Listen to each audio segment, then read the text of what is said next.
BNP একের পর এক কঠিন সিদ্ধান্ত নিচ্ছে।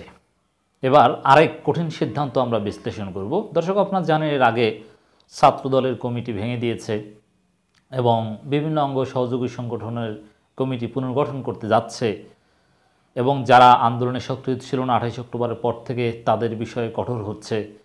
এখন বিএনপির যে ফরেন উইং, পররাষ্ট্রনীতি দেখভাল করার জন্য যে একটা উইং রয়েছে, সেটাও পুনর্গঠন করার উদ্যোগ নিচ্ছে। কেউ কেউ মনে করছেন যে বিএনপি পররাষ্ট্রনীতিতেও ব্যর্থ, আবার কেউ কেউ বলছেন যে না, বিএনপির যথেষ্ট সফলতা আছে। যেমন 28 অক্টোবরের পর যে ঘটনা প্রবাহ, শেষ পর্যন্ত সরকারেরই তো সফলতা। তারা গণতান্ত্রিক বিশ্বের চাপ উপেক্ষা করে তাদের আহ্বানে সাড়া না দিয়ে শুধু ভারত, চীন, রাশিয়ার উপর নির্ভর করে দামি নির্বাচন করলো, ক্ষমতায় আসলো। এমনকি নির্বাচনের পর যে সরকার গঠন করেছে তাতে মোটামুটি স্বীকৃতিও অনেকের কাছ থেকে আনতে সক্ষম হয়েছে বা কিছুটা সফট কনগ্রাচুলেশনও আনতে সক্ষম হয়েছে এবং সেটা খুব গর্বের সাথে সরকার প্রচার করছে যে 80টা দেশে অভিনন্দন জানাচ্ছে ইত্যাদি ইত্যাদি। তার বিপরীতে বিএনপি কি করেছে? বিএনপির যে ফরেন উইং, তাদের সফলতা আসলে কি? অথবা লবিস্ট তো আছে বিভিন্ন দেশে, তারাও বা কী করেছে? সরকারকে এখন পর্যন্ত 7 জনের পর থেকে কতটুকু চাপ বিদেশিদের কাছ থেকে এনে দিতে পেরেছে বিএনপি? এই বিষয়গুলো নতুনভাবে মূল্যায়ন হচ্ছে। কূটনৈতিক উইং পুনর্গঠনের দাবি বিএনপি প্রভাবশালী দেশগুলোর কাছে টানতে পারছে না। এর মানে বিএনপির মধ্যে যারা আসলে দেশপ্রেমিক তারা কূটনৈতিক উইং পুনর্গঠনের দাবি করছে এবং আমরা খোঁজ নিয়ে জানতে পেরেছি পুনর্গঠন করবে, এটা তারেক রহমান সিদ্ধান্ত নিয়েছে। বিশেষ করে যে দাবিটা জোরালো, আমরা যেটা প্রথমে আলোচনা করতে চাই, যেটা অতীব জরুরি, কূটনৈতিক উইংয়ের সফলতা ব্যর্থতা, এটা আমি সিম্পলি বলবো। এই রিপোর্টে অনেক কিছু বলা হয়েছে, তার আগে সংক্ষেপে বলি। আসলে ব্যর্থতার কারণ একটাই, যে বিএনপির ফরেন উইংয়ে ভারতের দালাল আছে, যাদের নাম আমি একাধিকবার বলেছি। তো ভারতের দালাল মুক্ত করতে পারলে তখন কূটনৈতিকভাবে অন্য সফলতা বেশি পাওয়া যেত। আসলে এই যে ইউরোপ বলি, আমেরিকা বলি, এরা কিসের উপর ভিত্তি করে বাংলাদেশ বিষয়ে সিদ্ধান্ত নেয়? এখানে দুইটা বিষয় মূল। একটা হচ্ছে তাদের বৃহত্তর স্বার্থ, গ্রেটার স্ট্র্যাটেজিক কিছু প্ল্যান আছে ইউরোপ আর আমেরিকা বা গ্রেট পাওয়ার্সগুলোর, তার উপর ভিত্তি করে সিদ্ধান্ত নেয়। সেখানে বিএনপি কি বলল বা কি বলল এটা তেমন বিবেচ্য নয়। অতএব বিএনপি যদি চুপ করে বসেও থাকে বা তেমন কোনো কূটনৈতিক তৎপরতা নাও চালায়, তাদের গ্রেটার স্ট্র্যাটেজির আলোকে সিদ্ধান্ত নেবে, এটা একটা বিষয়। আর একটা গুরুত্বপূর্ণ বিষয় হচ্ছে রাজনীতিতে যারা মাঠ দখল করতে পারে, কূটনৈতিক সমর্থন বেশিরভাগ ক্ষেত্রে ইতিহাস বলে তাদের দিকেই থাকে। অতএব আন্দোলনে সফল হতে পারলে তখন কূটনৈতিক সমর্থনের অভাব থাকে না। যার হাতে পাওয়ার আছে তার প্রতি সমর্থনের অভাব থাকে না, সমর্থন কেনা যায়। এটা হচ্ছে বাস্তব কথা। এখন দেশের ভেতরে আন্দোলন জমানো অথবা মাঠ দখল করা, এগুলোর পথেই বাধা ছিল ভারতের দালালরা। ভারত বিএনপিকে বোকা বানিয়েছে, মিথ্যা আশ্বাস দিয়ে জোরালো আন্দোলন থেকে দূরে সরিয়ে রেখেছে। জামাত বিএনপির সাথে ফাটল ধরিয়ে রেখেছে ভারত, এবং এই ফাটল ধরিয়ে ডিভাইড অ্যান্ড রুল করে সিস্টেমে আওয়ামী লীগকে আবার ক্ষমতায় এনে দিয়েছে।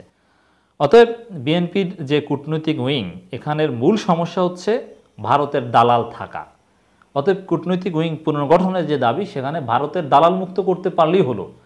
অন্যান্য আমেরিকা কি করছে বা কি করতে পেরেছে আমেরিকার মাধ্যমে, এইসব আলোচনা অমূলক। আমেরিকা আসলে বিএনপি বসে থাকলেও যা করার করবে।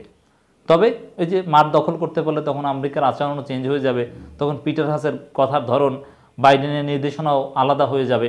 মাঠ দখল ইজ ইম্পর্টেন্ট। এবং ভারত প্রশ্নে বিএনপি যদি কঠোর হয়, তখন স্বাভাবিকভাবেই আমেরিকাও আরও বিএনপির প্রতি সফট হতো। কারণ কি, তখন আমেরিকা আরও ভয় পেত যে আওয়ামী লীগ তো এমনিতেই চীনের সাথে মাখামাখি, আবার ভারতের বিরোধিতা করতে গিয়ে, ভারত বিরোধিতা মানেই উপমহাদেশে চীনের কাছাকাছি চলে যাওয়া। তো বিএনপিও কিনা আবার চীনের কাছাকাছি চলে যায়, চীনও বিএনপিকে পিক করলেও করতে পারে নানান কারণে। অতএব বিএনপির প্রতি আরও সুদৃষ্টি চীনকে কন্টেইন করার উদ্দেশ্যে যুক্তরাষ্ট্র দিত। তাহলে দর্শক, আশা করি বোঝাতে পেরেছি, সব সমস্যার মূল হচ্ছে ভারত আর ভারতের দালালেরা। দ্বাদশ জাতীয় সংসদ নির্বাচনের পর বিএনপির কূটনৈতিক সম্পর্ক বা তৎপরতা নিয়ে প্রশ্ন উঠছে। সংশ্লিষ্টরা বলছেন আন্তর্জাতিক সম্পর্ক এবং যোগাযোগের ক্ষেত্রে ক্রমেই পিছিয়ে পড়ছে দলটি। বিশ্বের প্রভাবশালী দেশগুলোকে আস্থায় আনতে গলদঘর্ম হতে হচ্ছে দায়িত্বপ্রাপ্তদের। বিশেষ করে চতুর্থ মেয়াদে সরকার গঠনের পর প্রধানমন্ত্রী শেখ হাসিনাকে যুক্তরাজ্য, Canada, Australia, Germany, Switzerland, Spain সহ পশ্চিমা বিশ্বের দেশগুলোর দ্রুত অভিনন্দন বার্তা পাঠানো বিএনপির রাজনীতিতে কূটনৈতিক ধাক্কা বলে মনে করা হচ্ছে। এখন যারা এই কালবেলার রিপোর্ট পড়ছি, তারা যেটা দাবি করছে দ্রুত অভিনন্দন বার্তা পাঠিয়েছে, এটা একটু অতিরিক্ত দাবি হয়েছে। প্রো আওয়ামী লীগ পত্রিকা তো ওইভাবে অভিনন্দন জানায়নি। আর বিএনপি যদি সর্বোচ্চ সফল হতো কূটনৈতিক তৎপরতায়, ভারতের দালাল না থাকলেও ওই অভিনন্দন ঠেকানো যেত না। ওই অভিনন্দন সিম্পল কার্টেজ, এটা ভিন্ন জিনিস। এজন্য বিএনপির ফরেন অ্যাফেয়ার্স কমিটির ভূমিকা নিয়েও চলছে সমালোচনা। যদিও বাংলাদেশ সম্পর্কে যুক্তরাষ্ট্রসহ পশ্চিমা দেশগুলোর অবস্থান নিয়ে সরাসরি কোনো মন্তব্য করতে রাজি নন বিএনপি নেতারা। সংশ্লিষ্টদের মতে প্রতিষ্ঠার পর থেকেই মার্কিন যুক্তরাষ্ট্র, চীন, মধ্যপ্রাচ্য অধিকাংশ পশ্চিমা দেশের সঙ্গে বিএনপির আস্থার সম্পর্ক ছিল। তবে 2001 সালে জোট সরকার ক্ষমতা আসার পর কয়েকটি দেশের সঙ্গে সম্পর্ক দৃঢ় হলেও অবনতি হয় বেশি। এরপর আর কূটনৈতিকভাবে শক্তিশালী হয়ে উঠতে পারেনি দলটি। এমন পরিস্থিতিতে অঞ্চলভিত্তিক দায়িত্ব দিয়ে এফআরসি বা কূটনৈতিক উইং পুনর্গঠনের দাবি উঠেছে। পাশাপাশি শুধু পশ্চিমা নয়, পূর্বমুখী কূটনীতিতে জোর দেওয়া উচিত বলে অনেকেই মনে করছেন। হ্যাঁ, পূর্বমুখী কূটনীতিতেও জোর দেওয়া উচিত, কারণ এখানে ব্যালেন্স করা দরকার। বিএনপি পূর্বের সাথে যোগাযোগ করলে পশ্চিমারা বিএনপির প্রতি আরও বেশি আগ্রহ হবে। যেমন এই আওয়ামী লীগের সফলতার কৌশল কিন্তু এটা, মাঝে মাঝে রাশিয়াকে ভাড়ায় খাটায়, রাশিয়ার মাধ্যমে যুক্তরাষ্ট্রের বিরুদ্ধে বিবৃতি দেওয়ায়, চীনের মাধ্যমে বিবৃতি দেওয়ায়। তার ফলে যুক্তরাষ্ট্র ভয় পায় যে বেশি চাপ দিতে গিয়ে আবার পুরোপুরি রাশিয়া চীন বলায় চলে যায় কিনা, আওয়ামী লীগকে ভয় পায়। তো এই সূত্রে কিন্তু আওয়ামী লীগ সফল হয়েছে। তো বিএনপিও সেটা পূর্বের সাথেও যোগাযোগ করতে পারে, রাশিয়া, চীন এদের সাথেও যোগাযোগ রাখতে পারে। এটা একটা কৌশল। ফরেন পলিসি পুরোটাই স্ট্র্যাটেজিক খেলা, এখানে নীতি, নৈতিকতা, আদর্শ কিচ্ছু না।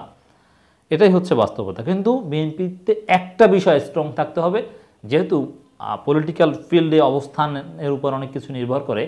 ভারতের আধিপত্যবাদের বিরুদ্ধে জিরো টলারেন্স হতে হবে, ভারত বিরোধিতা করতে হবে, এবং ভারতের দালালদেরকে বিএনপিতে কোনো জায়গা দেওয়া যাবে না। এই কাজগুলো যদি বিএনপি স্ট্রংলি করতে পারে, তাহলে পশ্চিমাদের প্রশ্নেও বিএনপি সফল হবে। অতএব দর্শক, বিএনপির কূটনৈতিক উইং বা এগুলো পুনর্গঠনের যে কঠিন সিদ্ধান্ত বা যে সমালোচনা, সব কিছুর মূল একটাই, ভারতের দালালদের বিএনপির সকল কমিটি থেকে সরাতে হবে। বিএনপি সফল হোক, আমরা মনে করি বিএনপির সফলতা মানেই গণতন্ত্রের সফলতা, বিএনপির সফলতা মানেই জাতির বৃহত্তর স্বার্থের সফলতা।